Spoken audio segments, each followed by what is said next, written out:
Hey guys, welcome back to Focused on Fins Live. We are back this week doing our live show the same way that we've done the last few weeks. We enter this week for the first time in the Mike McDaniel era with no chance at the playoffs. Every game the Dolphins have played in years past under Mike McDaniel, they have at least had a chance at the playoffs when they entered the game. When they play against the Bengals, they will not have that chance. This loss was very devastating in a lot of ways, especially to Anthony, who has shaved his beard in remorse of the loss here. But other than that, Anthony, how you doing today? I was a work thing. I'm clarifying right now.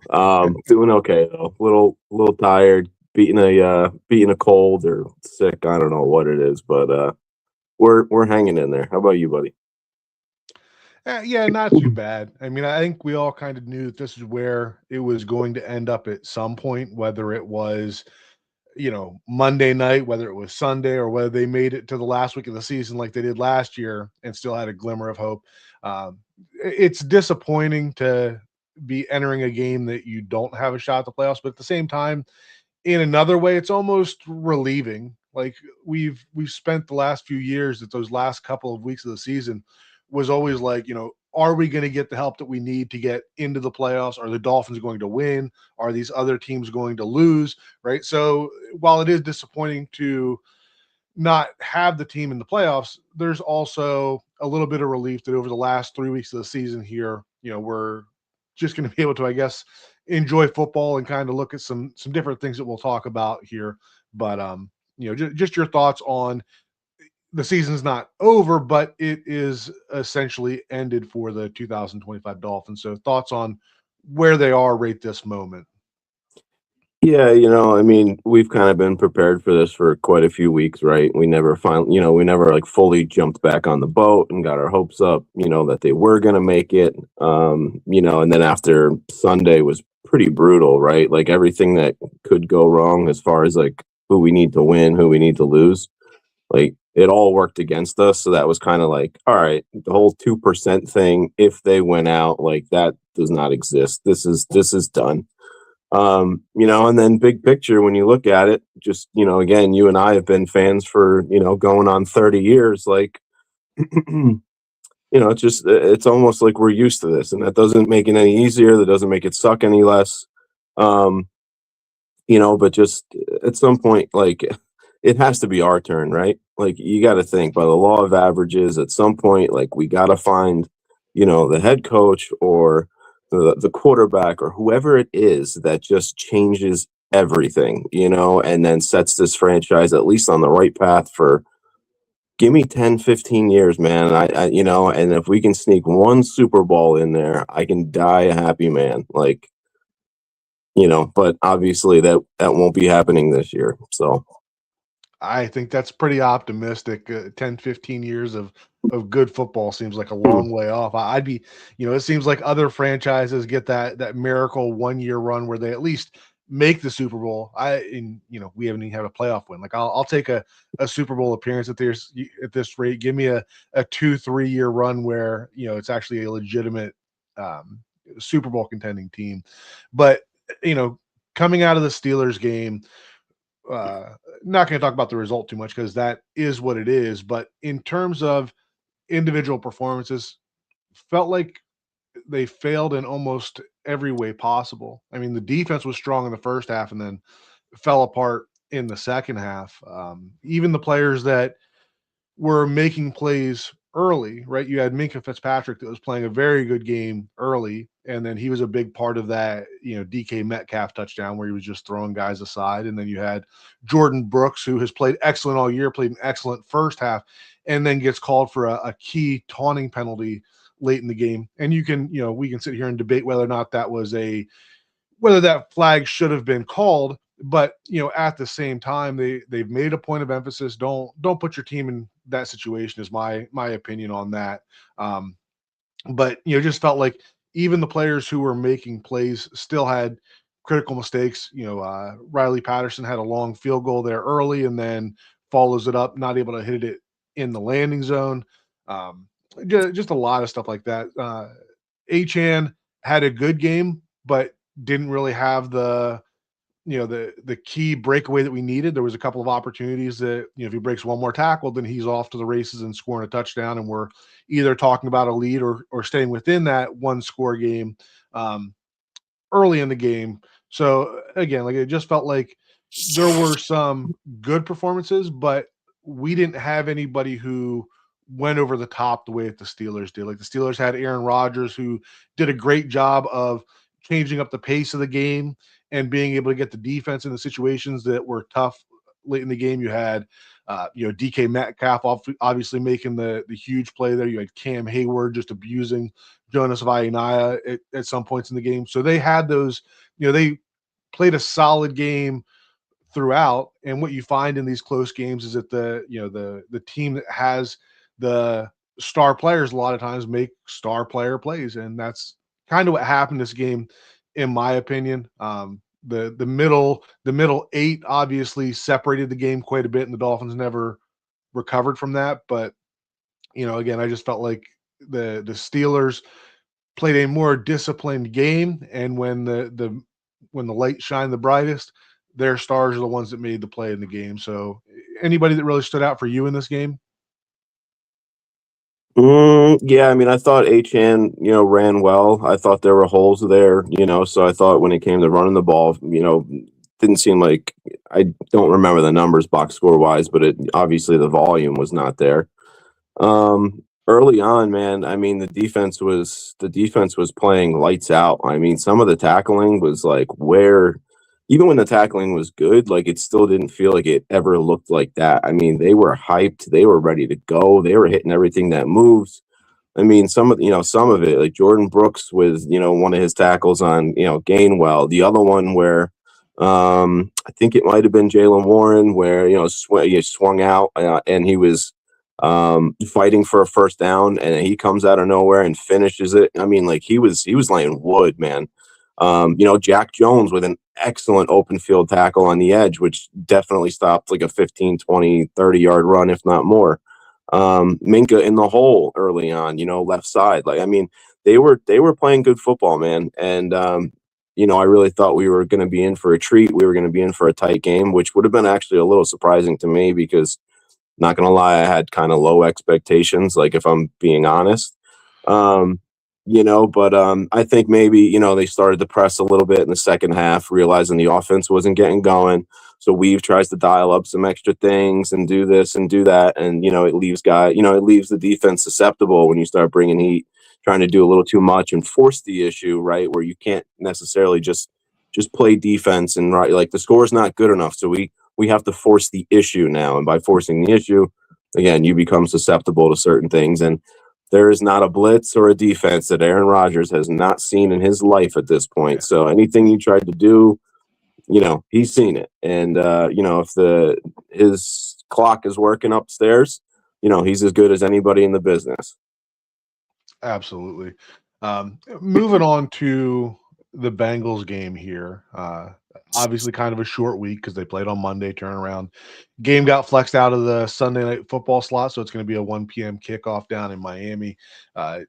Two teams that are out of the playoff race. So it'll be interesting to see how both teams show up. I think that Mike McDaniel will still have this team playing hard, but I don't know. And we'll get into the quarterback stuff later today. But Mike McDaniel's still on the podium saying that they're gonna play to win. They're gonna do all that stuff. Which what else is he supposed to say in that situation? But it will be interesting to see the personnel usage, even outside of the quarterback, to see how it's going to look. It doesn't sound like Minka will be playing this week. In the press conference yesterday, Mike McDaniel talked about Minka saying he didn't think it was season ending, but it was more a week to week injury than a day to day injury. So to me, that makes it sound as though it's at least in question whether he'll play on Sunday. And again, short turnaround with a calf injury.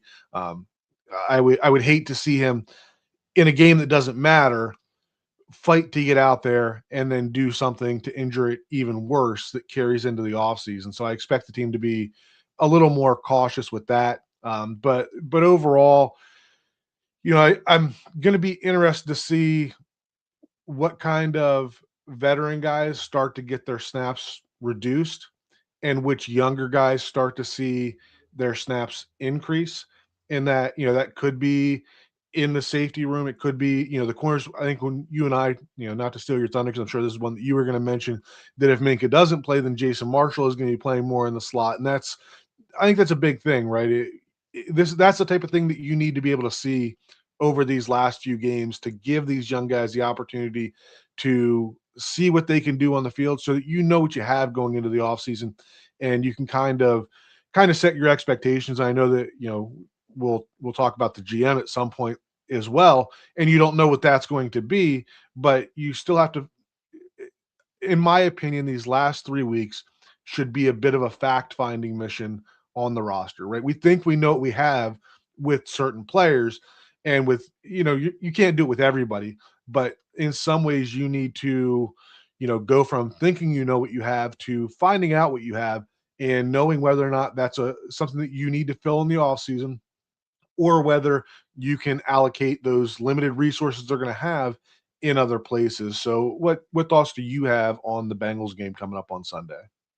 Yeah, exactly the same. And, for what it's worth, you and I have kind of been in that mode already for the last, month and a half or so, right? Where we weren't getting our expectations and hopes up too high as far as playoffs. So we turned it into evaluation time. Well, now it's official because the team knows they're out. Mike McDaniel and the coaches are going to act accordingly, I would imagine. So yeah, I mean, you mentioned the quarterback thing. We'll see. I'm not really sure how I feel about that quite yet. I go back and forth a lot. But yeah, Jason Marshall is one that, I would prefer to actually see him at the boundary. And then when they go nickel, slide him inside the nickel. And then maybe, whoever it may be, whether it's Rasul that takes a back seat or it's Jack Jones that takes a back seat, or there's a 3-man rotation somewhere, whatever they want to do. But I don't want Jason Marshall just getting slot snaps like he was drafted via boundary. He's got the body for a boundary. I want to see him at the boundary. And then, if you want to work in, nickel snaps, off of that, then that's fine with me too. And then again, the defensive line, like, listen, maybe it's time that Zach even is not the highest snap taker on the D line, right? Like, let the young guys just go nuts and play, 50 snaps if that's what it calls for. Yeah, I think it's kind of all the same guy. You know what? And the other thing too is I'm sure Achan is probably really wants to finish the season on a high note, show that he's small and durable, can handle the full workload, play the whole season, all that stuff. But again, I think you kind of know, that I'm a little bit more maybe, I don't know if it's old school or what, but I do want a little bit more of that workhorse back there. So I would actually like to see Ollie and even Jalen Wright, get a few more totes. I don't know. It's so difficult because I like all three a lot that I don't know how I would split it up, But yeah, just stuff to look forward to. And again, for us, it's kind of business as usual because this is where we've been at. Yeah, the running back room will be interesting because Achan obviously wants to get his stats, right? He's got a contract coming up at some point here.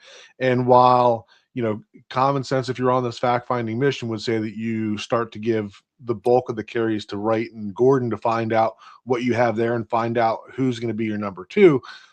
You also don't want to just shut Achan out and, reduce his role because that'll affect his wallet, right? If you finish the season with 1,600 yards, it's a lot different than 1,300, for example. So that one will definitely be interesting. And I think that I don't know whether the decision has been made on Mike McDaniel yet or not.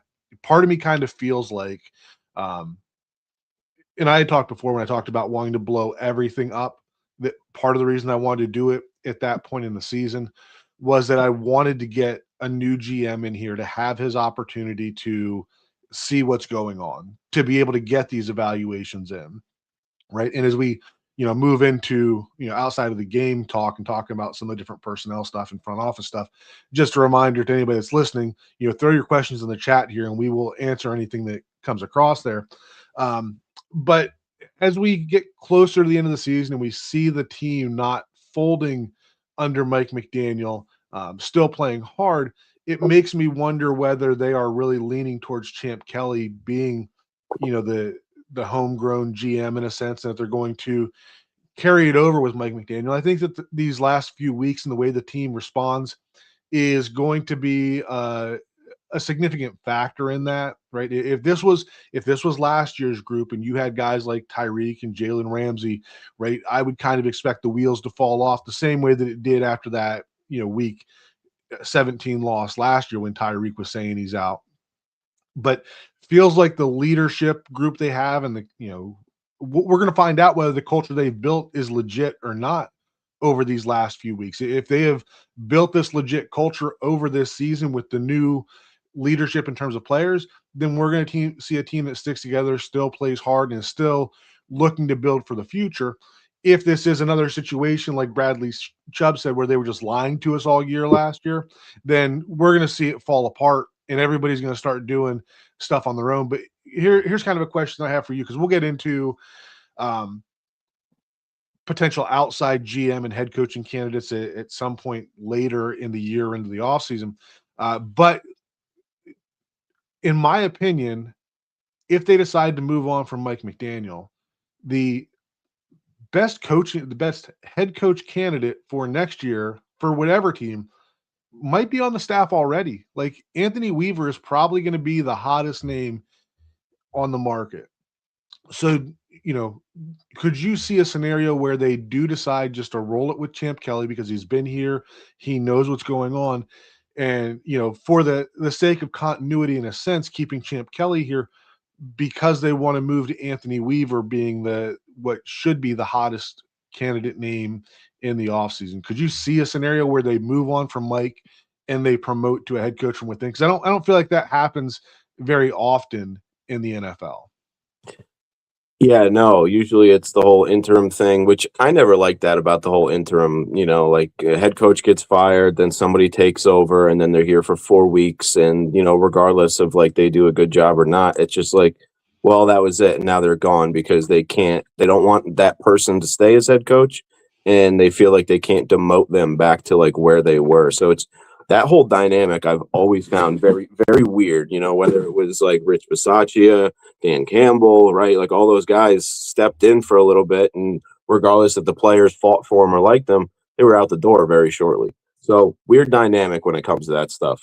But I agree 100%. I do think Anthony Weaver, probably deserves to be right at the top of that list. And, I've done a little bit of looking and digging as far as like what head coaches, are available and, what do I want? Do I want it to be do I want it to be offense? Do I want it to be defense? What kind of staff can these people hire?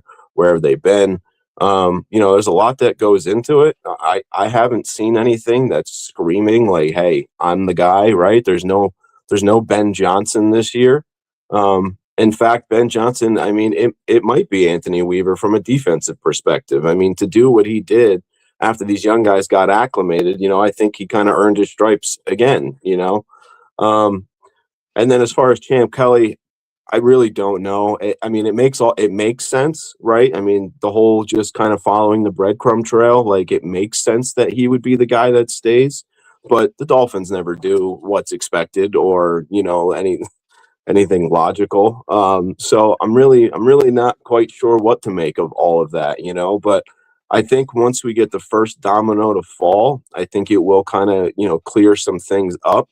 And, while you were talking, I think one interesting aspect of it too is like, if Mike is going to be here next year, right, then I think that gives him the freedom, to to switch quarterbacks, being like, hey, I need to know that I'm comfortable here, that I don't need to try to win these games. So that way I can go with a different guy and we can get a look at him. Whereas if I still need to win and, and be competitive here throughout the last 3 weeks, that hasn't been, my job security is not quite determined yet. You know what I mean? So, again, I think we'll get some answers shortly because it's TikTok time. Certain things I kind of think I know, other things I'm not so sure. Yeah, and so Mike McDaniel said in yesterday's press conference, definitely left it on the table for a coaching or quarterback change. Mhm. Didn't commit to it, but the way that he was talking sounds like it's unlikely that they're going to go with Tua. And he was non-committal to whether he would go with Zach Wilson or Quinn Ewers. He did say that that announcement would come today. We started recording here at 9 a.m. before the press conference um, would have happened. So might have already made this decision by the time somebody's listening to it. But in my opinion, I'm done with Tua. Like I think that we have seen what it is at this point, and there seems to be a fracture somewhere in there, and I think that's a topic that we'll get to after this one is to where that fracture may have happened. But in terms of quarterbacks for Sunday versus the Bengals, like I said, I'm ready to see what else we have beyond Tua. I don't think there's any value in continuing to play Tua for the rest of the season. And while I know that a lot of fans want to see what we have in the rookie Quinn Ewers, one, I'm not optimistic that you're going to get great results with Ewers, but the bigger thing for me is that you have control for Quinn Ewers for the next 3 years. You don't have to have an answer on what Quinn Ewers is over the next 3 weeks. Um, and it probably wouldn't do him any good to get him in there if he's not ready and have him take a beating. Zach Wilson, on the other hand, you've got him for 3 more weeks. You've paid him $6 million, and I'm not a Zach Wilson fan. I don't think Zach Wilson is going to be the answer. Not a long term answer for sure, but I think that over the next 3 weeks, you need to be able to answer the question: is Zach Wilson better than what Tua is right now? Right, and because that leads into the conversation of next year. Again, another one that we'll get into here in a little bit is to what you do with Tua next year. But you need to find out what you have in Zach Wilson, in my opinion. You've invested a decent amount of money into him. You've invested time into him. He's been your number 2 quarterback all season except for one game. So, if you're going to stand up there and say at the podium that you're playing to win, the quarterback play is not good enough, and then suddenly we're going to jump from Tua all the way down to the rookie 7th round pick, 3rd string quarterback, like that is a very conflicting message there. So in my opinion, I expect the announcement to be that Zach Wilson is starting on Sunday. Again, I'm not advocating is for Zach Wilson to be the quarterback of the future, but I am curious to see uh, does he afford you the flexibility to consider moving on from Tua next year, knowing the limited resources that they're going to have? Can you bring him back? Basically promise him a 1 year audition for him to get a bigger contract somewhere else. And can he come out there and just be a competent quarterback? Because at this point, that would be a nice change to be able to get that kind of performance from the quarterback position. So, what are your thoughts on what we should get from the announcement from Mike McDaniel later today? I had to share this real quick because he's being a devil right now, and he comes I over kinda and thought so. he's got this in his mouth. It's a dolphin sock. Oh, So at least he's in the man. right spirits, man. Um, Gotta love it. so I don't want to be too long winded, but I will say this. I was a big fan of Zach Wilson, actually. I think, from a God given talent perspective, has all the tools, checks every box: big, strong, athletic, fast. I mean, some of his stuff at BYU was pretty fun and awesome to watch. So I've always been intrigued. I was actually very happy when he came to Miami. Now, I also had, this thought in my head that, okay, Mike understands that this offense is extremely catered to Tua. He saw how bad it looked when Skylar Thompson and Tyler Huntley stepped in, and Mike White, I don't think really played enough snaps to get really a look, right. But okay, if you're going to do that, this is not who Zach is, for one. So two, are you smartening up? Are you smartening up and going to have a little side plan B offense for Zach? Because I think that's exactly what you need to do if you're going to make that signing. And he was handpicked and they went out and got him very early. And like you said, they gave him decent money, which I think was 6.5 or something Yep. million. So all that, would lead me to believe like they have an actual plan for him. That's not just, hey, we're gonna throw you into the same offense because this is my offense, this is what I run, and we'll see what happens. But I don't know. In training camp, it didn't sound like there was anything different. It sounded like Zach had his good days and bad days, like with the anticipation, aspect of the offense. Um, but I'm kind of with you. I definitely see the I see why you would go to Zach or you would go to Quinn. And realistically, I do believe too that like Zach's been the two all year. You don't jump him now. He's young enough to get a real look. It's not like he's 35 and was strictly there to take over and win games if Tua went down. He was there to develop. The thing is, again, in typical Dolphins fashion, this offense is catered to Quinn Ewers a hell of a lot more than it is Zach Wilson. And to me, that's again another travesty. Like it just like no matter what they do, they kind of just end up with their foot in their mouth in a way.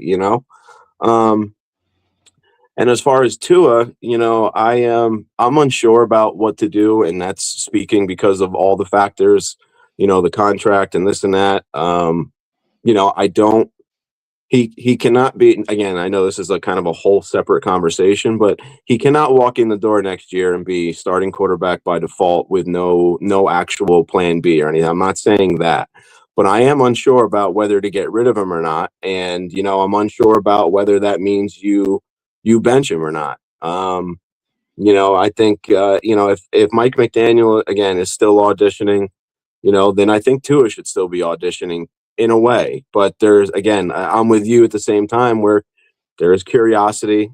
We've seen Tua, we kind of know what Tua is, even though this season was a little bit of a anomaly in a way, and I don't care what people say about that. This is not the same guy that we have seen, for the last 4 years prior.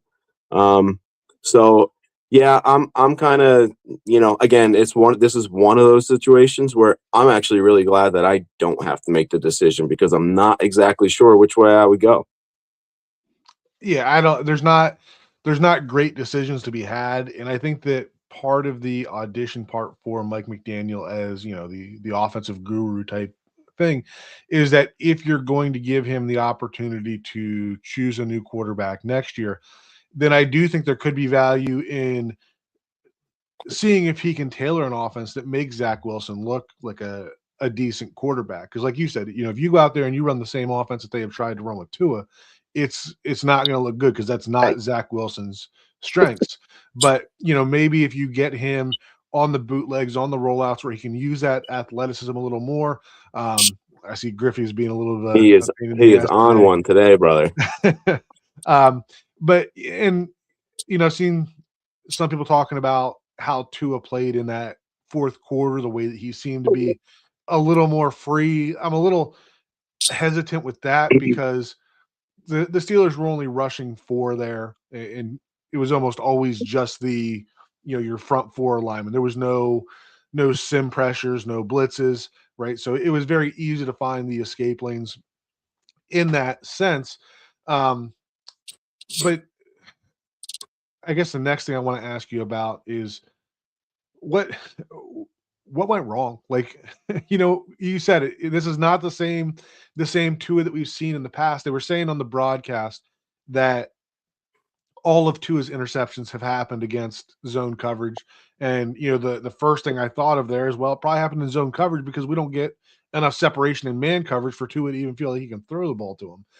But on the other hand, in the past, Tua was able to dissect these zone coverages or find the matchups, and it was, snap, catch, throw. Like that ball was out there, quick, decisive, and some of the interceptions that you saw in the past were a result of that. Like when you're thrown with that kind of anticipation, you're throwing to spots, some of those are almost no look throws. Sometimes the defense is going to guess, right? And they're going to get catch you. So for me, some of the interceptions earlier in his career, I could live with that because you were getting the chunk plays other places. Like it was way more good than it was bad with the anticipatory stuff with Tua. Whereas this year, it feels very opposite. That he's trying to throw at that anticipation, but instead it looks like he's just throwing it blind and guessing completely wrong with some of the stuff. And I had on the post game show for scouting the Finns, recording with Hassan. Hassan was talking about how he feels that the passing game that we're seeing this year looks a lot like the Houston Texans passing game with Bobby Slowick. And we know that Mike McDaniel really values Bobby Slowick, or he wouldn't have brought him in. And we also know that Tua has a strong relationship with Darrell Bevel, the quarterback coach. And it almost makes me somebody in the comments, Team Skyler, love that. But it almost makes me wonder, when Bobby Slowick came in, did that take some off of Bevel's plate? And Bevel's an extension of Tua. So did Tua kind of lose his voice in the room in that sense? And is that why he almost seems, I don't want to say disinterested, but at times it almost feels that way. Like he has said and done stuff this year that he hasn't done in the past. And not just on the field, off the field, just feels like a different person. And there is some sort of fracture there between him and Mike McDaniel that I don't know if it is repairable. But outside of the physical limitations, because we don't know if there's an injury that he's dealing with, we don't know why he looks different physically. But do you have any thoughts on why we've seen the drop off in play from Tua in 2025? I have a million thoughts on this whole thing, so it's very difficult for me to try to sum it up here and not start from the beginning. I'm going to try to just abbreviate some points here. So one, I think the offense runs better, and this is more of a Mike McDaniel thing, but that bleeds over into Tua for obvious reasons. I think the offense runs better when Mike has a little bit of the element of surprise, in which I have mentioned this before, where when he stormed, right, we knew it was a Shanahan style thing, but we didn't know exactly what, right? Catches everybody off guard, like this is kind of new, some of the motions, right, all that stuff.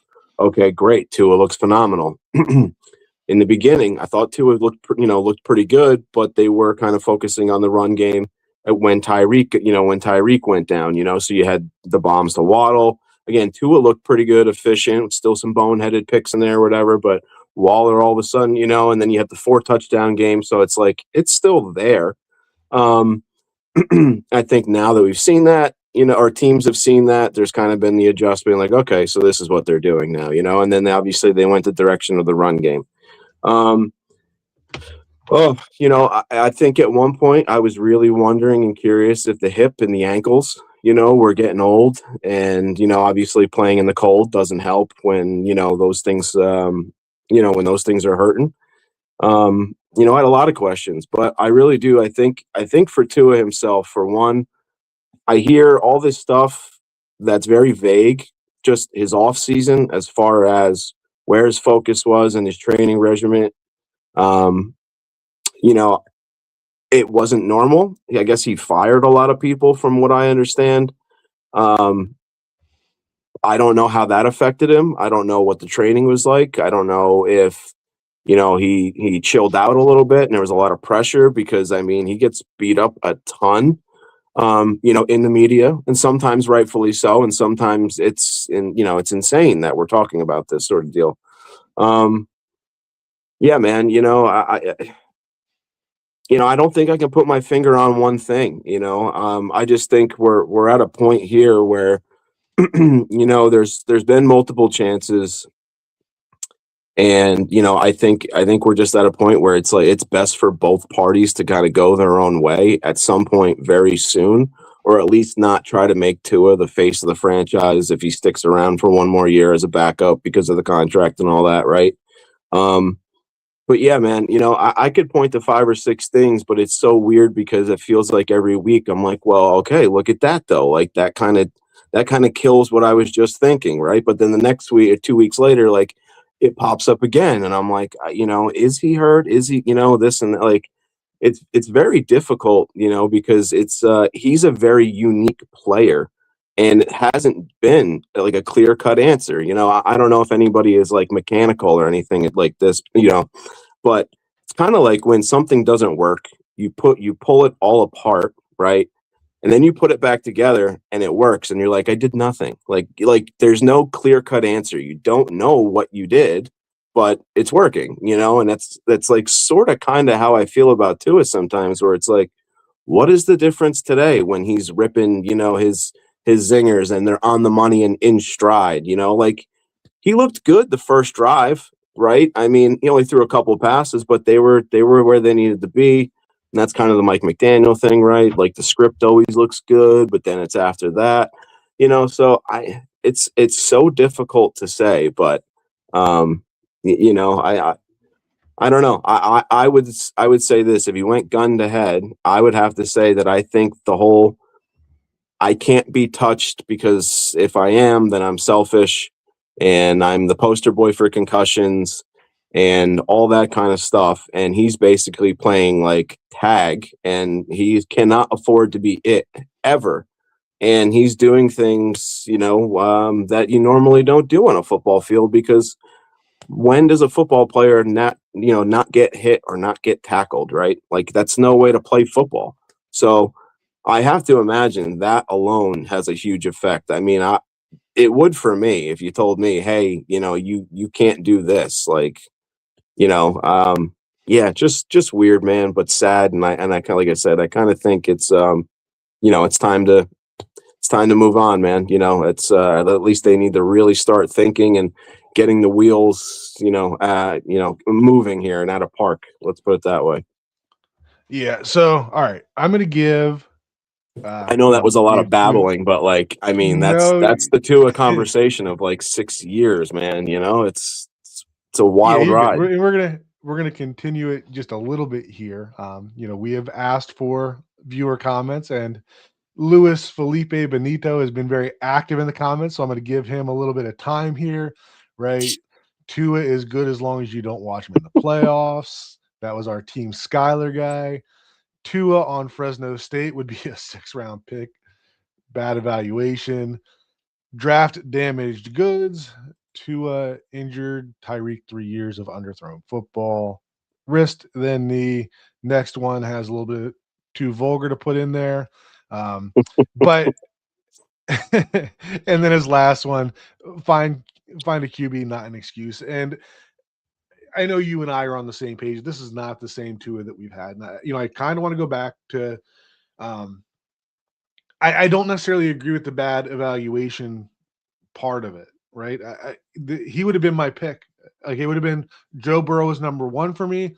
Tua was number two, and then I like Jordan Love a lot in that draft, but his level of competition playing at Utah State was a big question mark for me. So I would have going back, I would have drafted Tua.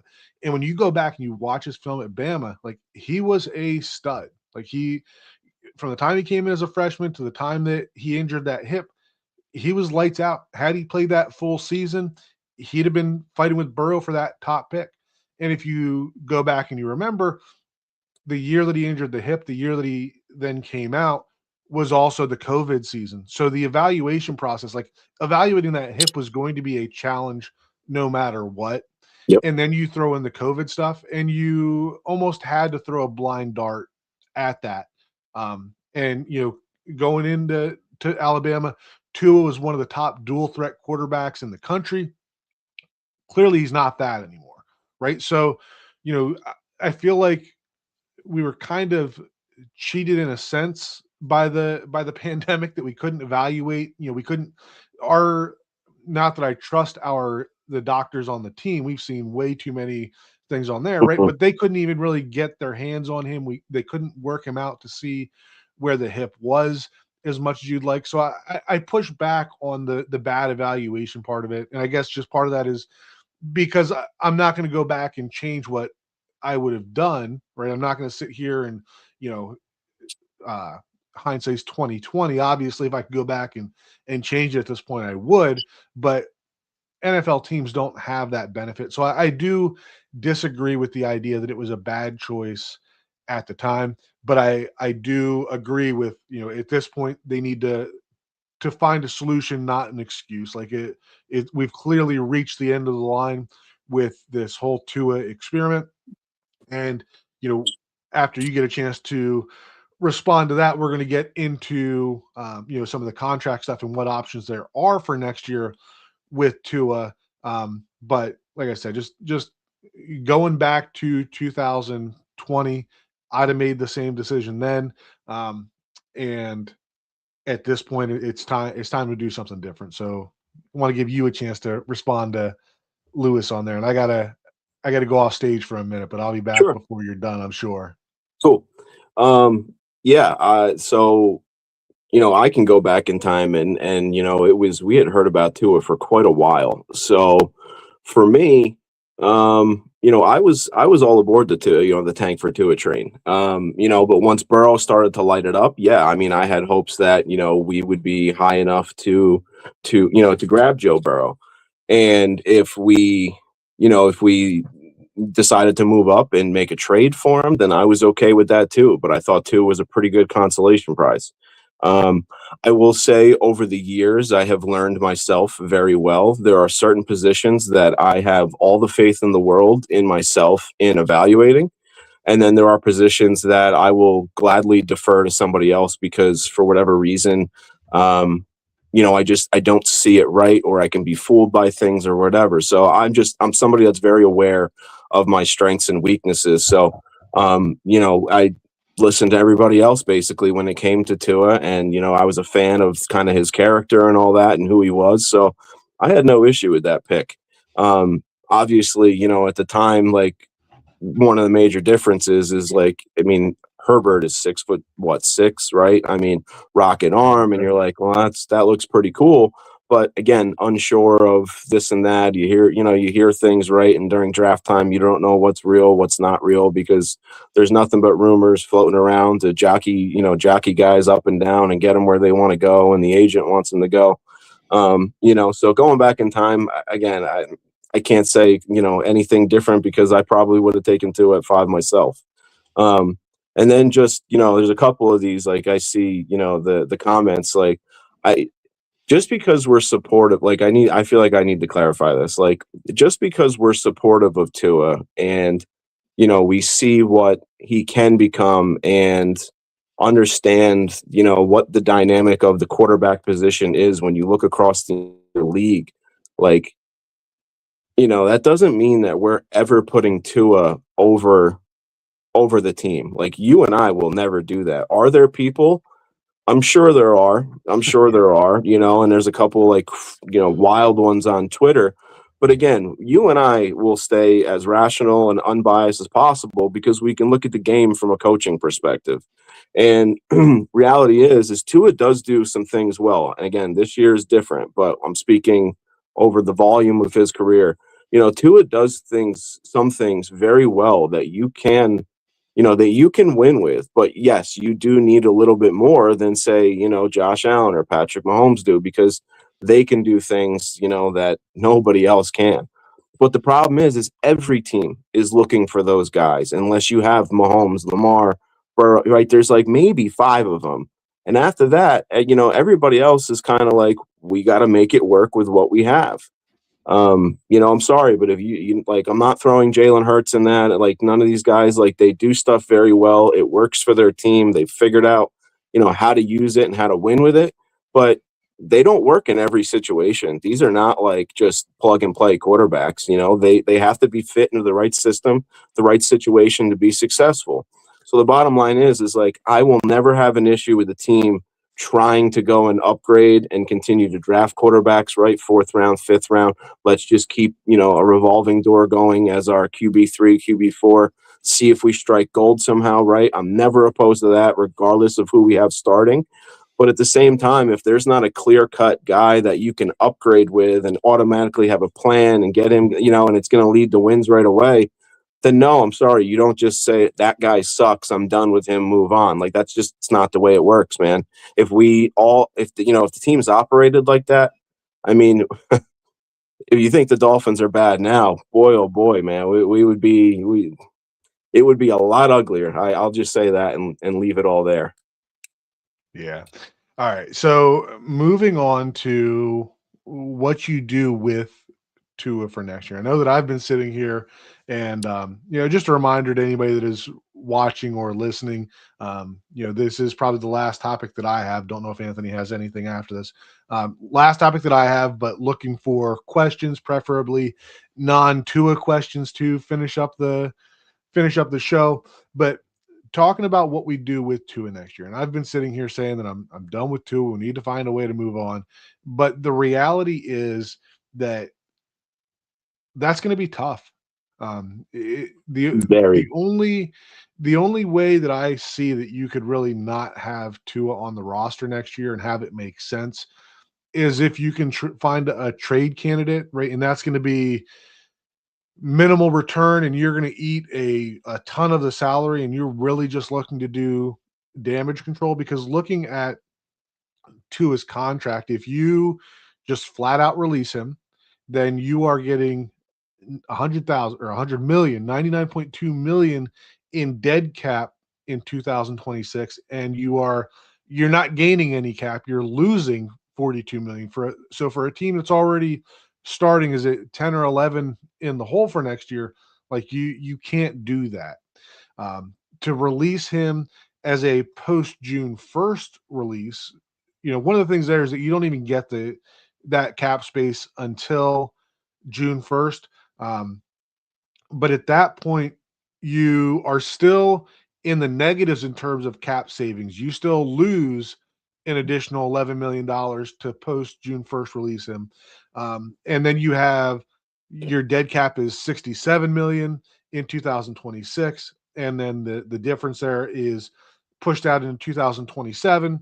So I think the way that I figured it out, that essentially if you did that, you would get about a $20 million cap savings in 2027 by doing it as a post June 1st. But I don't know if there's any value there, because I was looking at the 2027 numbers as well. And let's say that you post June 1st cut him this year, you take your $11 million cap hit, and you still have what you end up with for 2027 is essentially the same as if you keep him on the roster, right? So if you keep Tua on the roster, you take the cap hit, and then you pre June 1st release him in 2027. It's a $34 million cap hit, and it's $18.6 million in cap savings. So really, the only thing that you're getting by doing a post June 1st cut in 2026 versus a regular cut in 2027 is you're saving like $1.5 million in 2027. So like that, neither of those make any sense for me. So I think that we are in a scenario where, unless you can find a trade partner that will take on some of his contract and you take on a bunch of it, it does, as much as I would like to move on from Tua, it doesn't make financial sense to not have him on the roster in some capacity. Now, things could get completely untenable and you decide that you have to make a move to just part ways with him completely. Um, that I don't expect that, because Tua, for the most part, has been a pro's pro over his entire career. But I also don't know how he will react to, if you come back and you say, look, you're not going to be our starter next year, right? Almost a Kirk Cousins situation where Yep. we're giving you all this money, you're going to be a backup, and we expect you just to kind of sit back and be a good soldier with it.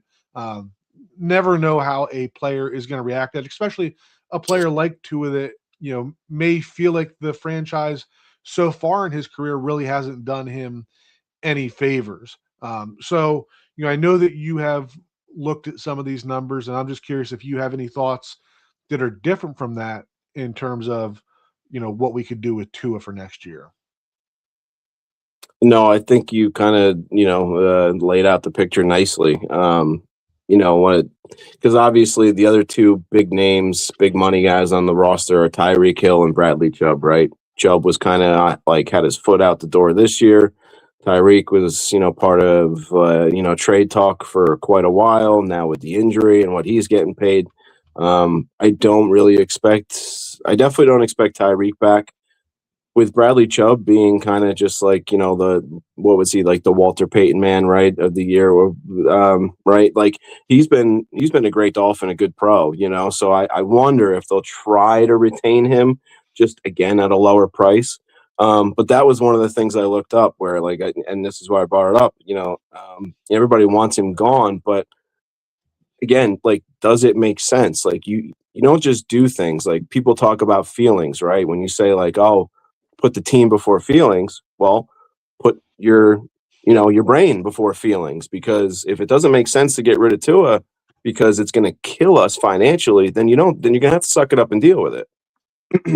So if you cut Tua outright and then you were to make Tyreek and Bradley Chubb post June 1st cuts, that gets you to $1.79 million on the good side with 35 players on the roster. I mean, and there's only a handful of other guys that have contracts that are kind of like, worthy of cutting outright, because it's like you need money to operate. At some point, yeah, like the post, the June 1st, like you have a bundle coming in, but if you don't make other moves along with that, then you don't really have much of anything. So like you're talking about maybe moving on from guys like Alec Ingold, talking about moving on from Austin Jackson, Jason Sanders, Minka, James Daniels, Tyrell Dodson, Nick Westbrook Akine. There's some names there, and it's like, well, if you don't want those guys to go either, like there's a domino effect to this thing if they decide to just cut Tua outright and have that same thought, like, just get him out of here. So I don't see that happening. I don't think it's smart. I do think they'll probably, they'll have a nice long talk with them, and maybe they'll explore the trade outlet. But like you said, I mean, that's going to be very difficult. So yeah, not really sure where they go as far as how they operate, and fill out the rest of the quarterback room, like, because there's the whole Mike McDaniel dynamic, right? So it's like, do we draft the guy while he's here? Like, because maybe he gets a year of development and then he's on a short leash and he's out the door by week 6. And now all of a sudden you're kind of like Tennessee, right? Where the head coach was already gone and the guy that drafted Cam Ward, is Right. out the door already. So like, I brought up that question too, because we have seen that, right? With Cliff Kingsbury, right? He had, he had Rosen, right? And then he took over and basically said, like, I already told Kyler, like, I'm taking him. And he said it like years ago or something like that, right? It was like they had a relationship prior. So you knew that was coming, and it did happen. So then, now he gets his guy 1 year after Josh Rosen went 3 overall, I believe, if I'm not mistaken. Something like that. Sounds great. It's very high up. But so that throws a monkey wrench in the whole thing, right? So it's do we go a veteran route? I don't know. There's a lot to kind of sort through there when it comes to all that. But again, I think you and I are on the same page where it's like, okay, money wise, makes sense to keep them, but we absolutely have to go into next year not with the same mindset that, hey, we're going to start Tua, we're going to roll with Tua. No, it needs to be, do what it takes to bring in Mac Jones, right? Do what it takes to bring in somebody of that caliber, right? Daniel Jones, if he's healthy, whatever. I mean, maybe not the same caliber as Mac. I thought Mac played very well, and Shanahan's been a big fan of him in that system. So that's always been one I've had in my back pocket. But something like that, right, where like they're going to compete and it can be a clean slate, Tua has the edge because he's been here, like, but not like Tua himself has the edge, not in the eyes of the coaching staff, but in his eyes, right? And then, maybe, do you take one just to see if you strike gold and take a swing at it, knowing you're probably going to end up taking another one next year? Like, I'm not opposed to taking as many swings as possible, because hitting on the quarterback it's absolutely the biggest and most important thing in football today. So Yeah, I absolutely agree with that point, the quarterback being the most important one. You had mentioned Bradley Chubb in there, and that's one that I've seen other people talk about. And he obviously, the $31 million cap hit there is the big reason that people talk about him. But my question there, and you point out the Walter Payton Man of the Year thing. He's been a big part of the leadership crew here. I think the bigger thing for me is that I don't look at that $31 million cap hit as much as I look at, what cap savings are you getting to cut him, right? And if you do cut him, um, you're only saving about $7 million unless you do him as a post June 1st cut. And if you cut Bradley Chubb, what do you have left in that edge room? I mean, Chop Robinson has not had the best of years, and there is absolutely nothing behind them. So I think that opens up a massive hole that I'm not sure that you can fill for 7 or 8 million.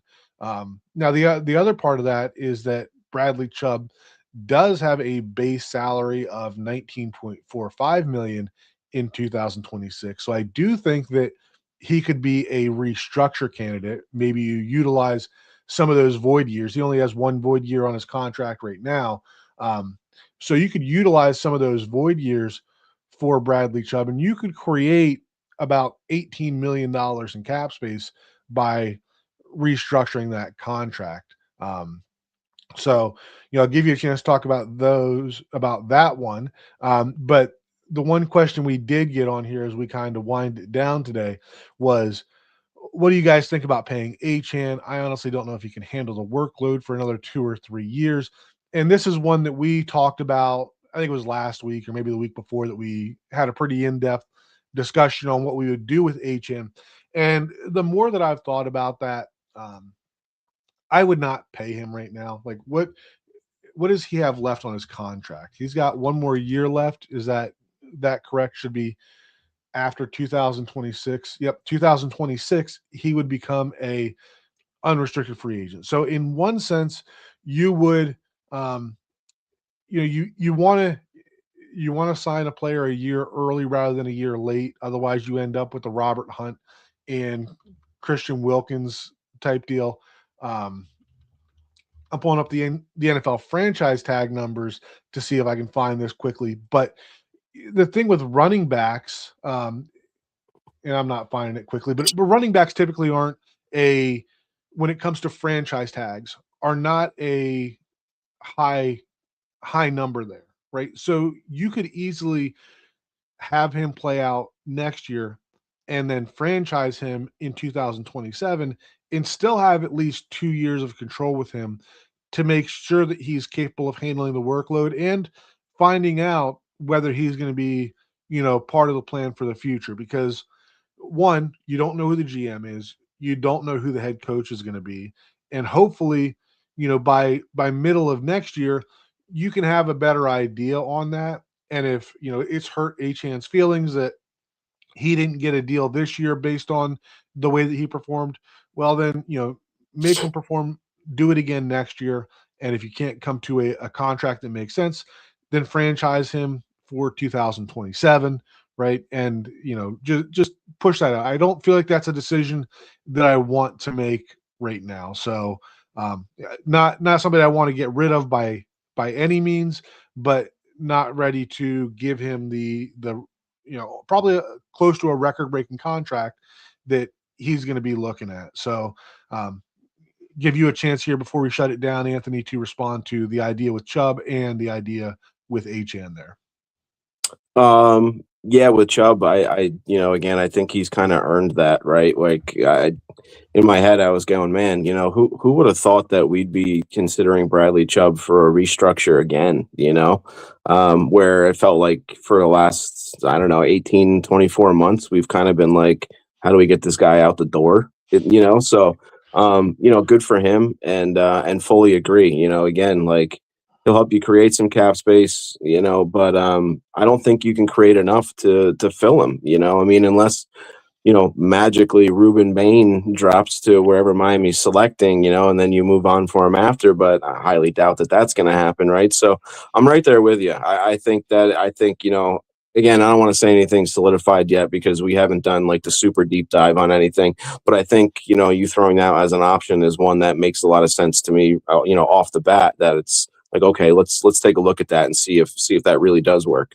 And then, yeah, as far as Achane, I do have the numbers here. 2026 franchise tag for a running back right now is approximately, because nothing is set in stone quite yet, but the estimated number is 14.143 million. So you're looking at that for Achane on a franchise tag, and then just for some extra context, Saquon's making 20.6 million per year. This is all per year for the top rated running backs.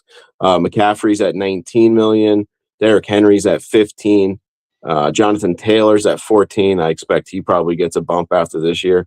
Alvin Kamara is 12.25. Josh Jacobs is 12. James Cook got 11.5 this year. Kyron's got 11.